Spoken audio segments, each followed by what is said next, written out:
Katharine Hepburn captivated movie fans both on screen and off for close to 70 years. But author William J. Mann says we never really knew the woman behind the star, and his new biography is called simply Kate. William Mann, good morning. Good morning. Congratulations for the amazing reviews on this book, 600 pages. Thank you, yes. And you set out to really determine what she was like behind this movie star persona. What surprised you the most?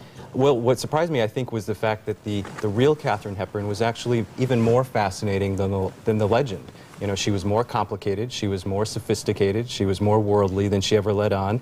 And I ended up finding that the real woman behind the legend was even more interesting than the legend we've held so dear for so long. And she was so amazing at manipulating the press, wasn't she? She was brilliant. You know, way before you know, it became popular for celebrities to, you know, micromanage their image. Katharine Hepburn was doing it in the 1930s and doing it brilliantly, and did it, you know, for 70 years. Even did things like carrying around this crazy monkey, this animal, to get attention, and any number of things.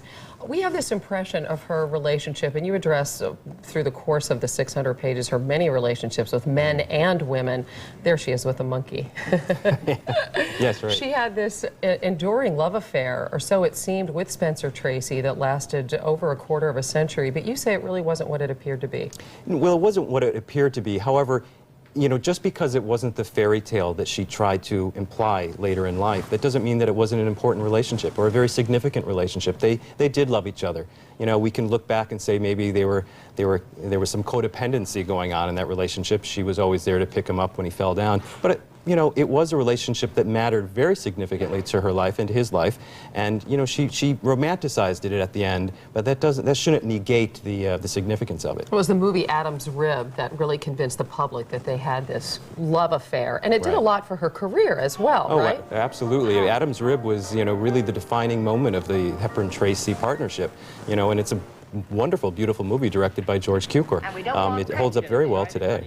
What about the Howard Hughes relationship? She said of this, he was sort of at the top of the available men and I of the women, and it seemed logical for us to be together. We each had a wild desire to be famous. Yeah, I love that quote. I mean, the wild desire to be famous sums up Katharine Hepburn very well, and I think Howard Hughes at the time, too. This was before his recluse days. And yeah, I mean, she felt that with Howard Hughes, she could take her career to heights, literally, than it had ever been before. Flying in the air, yes, right.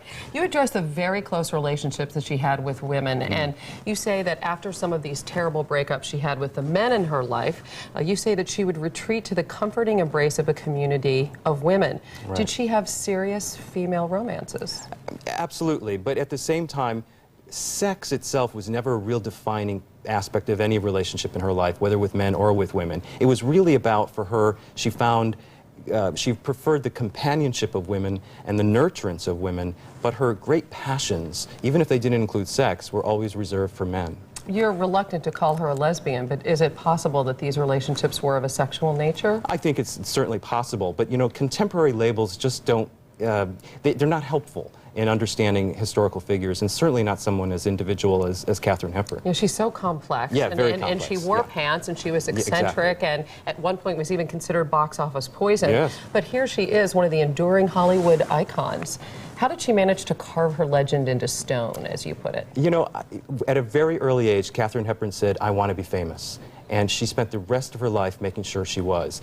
You know, she knew how to reinvent herself whenever she needed to, whether, you know, that was in the 1930s with the Philadelphia story, or after her political problems in the 1940s with the African Queen. She turned herself, she transcended her movie stardom to really become a symbol of the American character, I think. She's a fascinating woman. It's a remarkable achievement with the book. Congratulations. Thank you. That's William Mann. And you can read an excerpt from Kate on our website at cbsnews.com.